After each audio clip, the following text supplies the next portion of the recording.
Hello, I'm Kimberly Davis, and I am the Fiscal Feminist.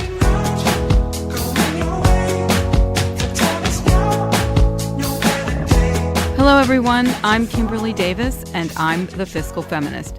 Welcome to our podcast today. I am also a managing director and partner in the Bahnsen Group, a wealth management practice in Newport Beach, California, and New York City. So today I'm going to be talking about a topic that has often been confusing for many people as to what exactly the word that I'm about to describe means. What does the feminist part of the Fiscal Feminist mean to me? The word feminist evokes many different responses when people are asked, what is a feminist? Perhaps your response depends on your generation or your gender or your religious beliefs as to what your response will be to this question. When I came up with the title, The Fiscal Feminist, a lot of people said, why, what's the feminist part about it? And, what are you trying to convey with that? Some people didn't like it. They thought it was an aggressive type title. So I was pondering this and I thought, I should address this question as to exactly what I mean by it. So there are many definitions of feminist. And which one is correct? Well, I think we all will agree in the end that there is not one definition of this. But the word feminist historically often had a negative connotation. Rebecca West, a prominent English 20th century writer, once commented, "I myself have never been able to find out precisely what feminism is. I only know that people call me a feminist whenever I express sentiment that differentiate me from a doormat or a prostitute." The Cambridge Dictionary defines a feminist as a person who believes in feminism and tries to achieve change that helps women to get equal opportunities and treatment. Okay, so what is feminism then? Because feminism is in the definition of feminist. Well, growing up in the 60s and the 70s, I was able to witness what is often referred to as the second wave of feminism. The first wave of feminism was in the 19th and 20th centuries and focused mainly on securing voting rights for women and addressing legal inequalities between men and women. The 19th century feminists were reacting to the widespread acceptance of the Victorian image of a woman's proper role and sphere. Think of all those Victorian novels and movies that you've seen, Pride and Prejudice, Elizabeth Bennet, all the novels by Jane Austen, George Eliot, and the Bronte sisters, where the women in those stories really had not a lot of economic opportunity other than to get married or perhaps become a governess. The first wave of feminists focused on obtaining women's suffrage, education, employment, better working conditions, and marital law. The barriers to education and employment were highly restrictive, leaving women with not many options for any type of financial independence and security, but through marriage. In 1913, the word feminism was a household word in the United States, with both equality and differences being the route to empowerment. The women's suffrage movement in obtaining the right to vote for women represented the first time that women wouldn't be treated as second-class citizens with no voice. They actually could participate in the political process and have their voice heard, at least through their vote. So, as I mentioned before, the second wave of feminism, in which I grew up witnessing, occurred from the 60s through the 80s. Whereas the first wave focused on absolute rights, such as voting rights and marital law rights, the second wave was focusing on cultural inequalities, which were viewed as inextricably linked to political inequalities. In 1963, Betty Friedan wrote The Feminine Mystique, and this book addressed how women often felt stultified in their roles as housewives and homemakers after some of them had graduated from university and had developed skills that they could use outside in the workplace, but it really wasn't possible because there weren't a lot of opportunities and the cultural norm was still to be a homemaker as your ultimate lot in life. Many jobs were not open to women at that time, and it was frowned upon for women not to be homemakers. The phrase women's liberation was first used in the early 60s, and the term has endured over the years. This era had experienced increased female enrollment in higher education, the establishment of women's studies programs and courses, and the exploration of feminist ideology in the fields of politics, history, sociology, and literature. Think women's studies now in colleges being on offer as course offerings.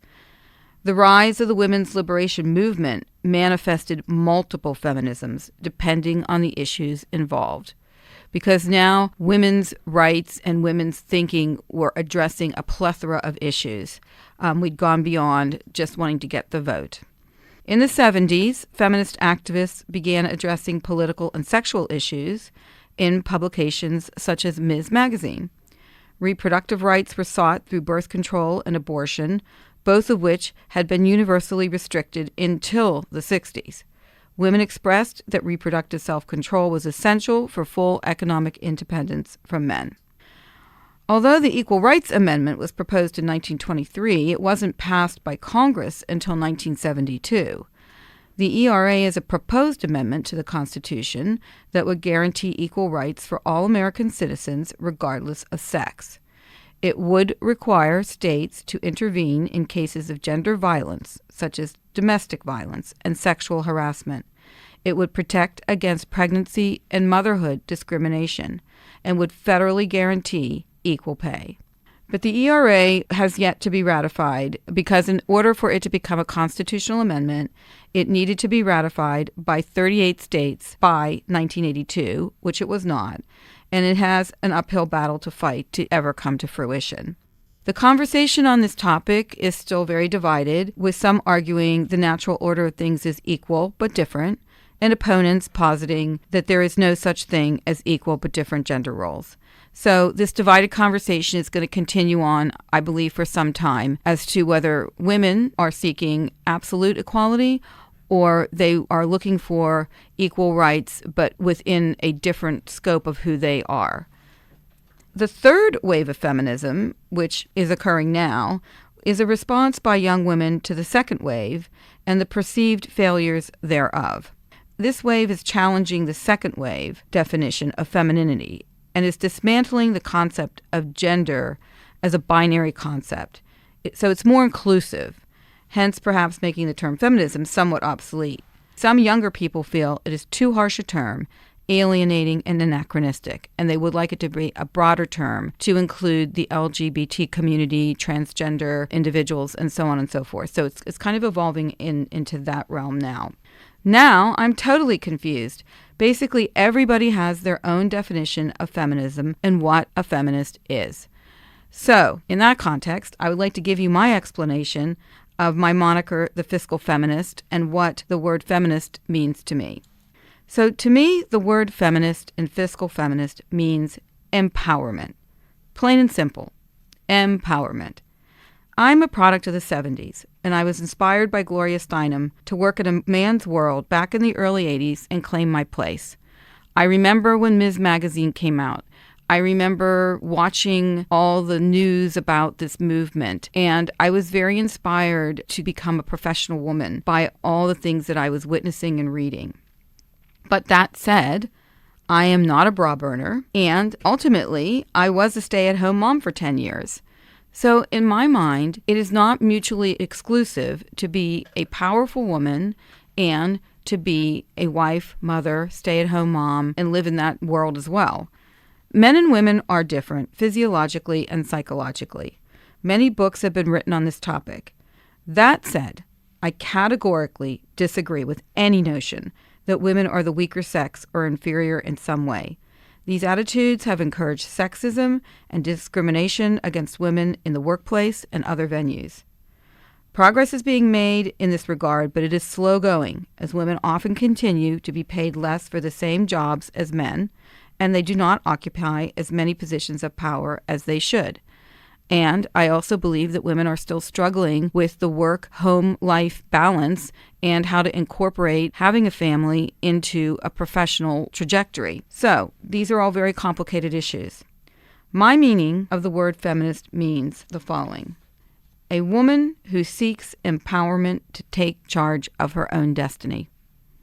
Plain and simple. Doesn't matter if you're in a relationship, if you're on your own and independent, single, whatever it is, you're seeking your own empowerment.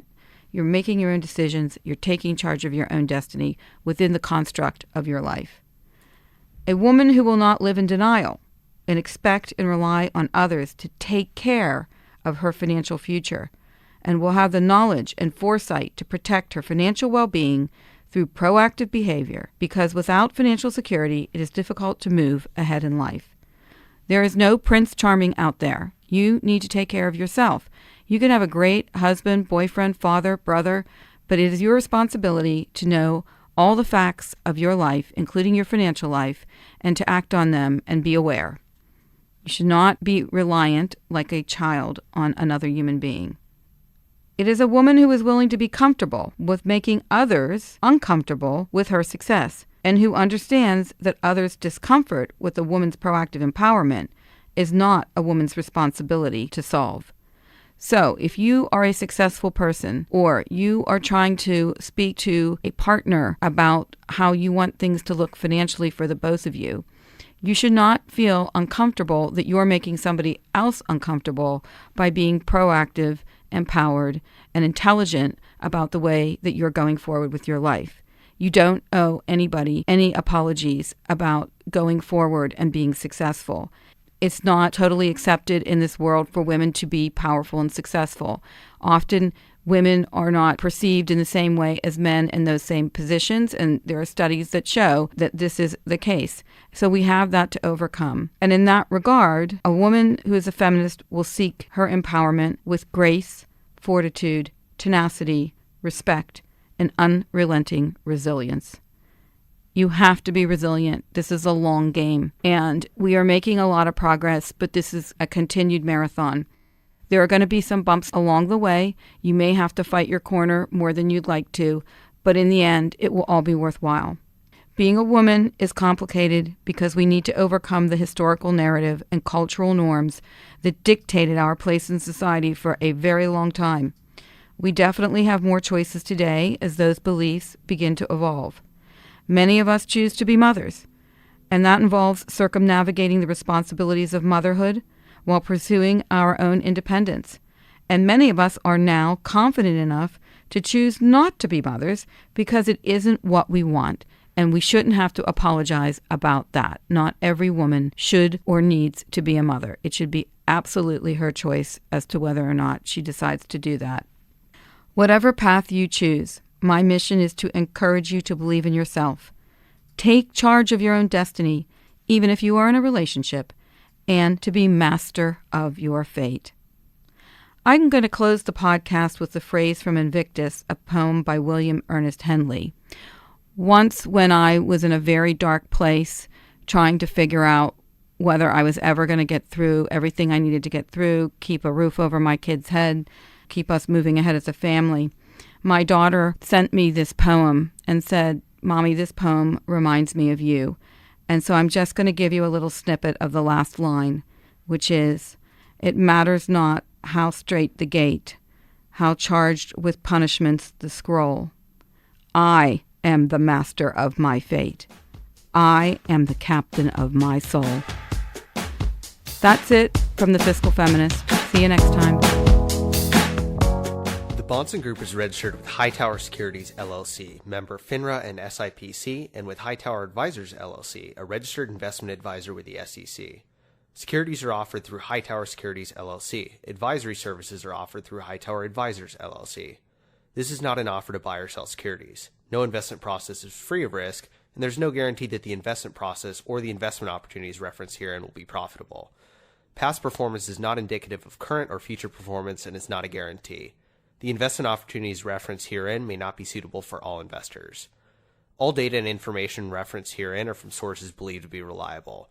Any opinions, news, research, analyses, prices, or other information contained in this research is provided as general market commentary. It does not constitute investment advice. The team in Hightower shall not be in any way liable for claims and make no express or implied representations or warranties as to the accuracy or completeness of the data and other information, or for statements or errors contained in or omissions from the obtained data and information referenced herein. The data and information are provided as of the date referenced. Such data and information are subject to change without notice. This document was created for informational purposes only. The opinions expressed are solely those of the team and do not represent those of Hightower Advisors, LLC, or any of its affiliates.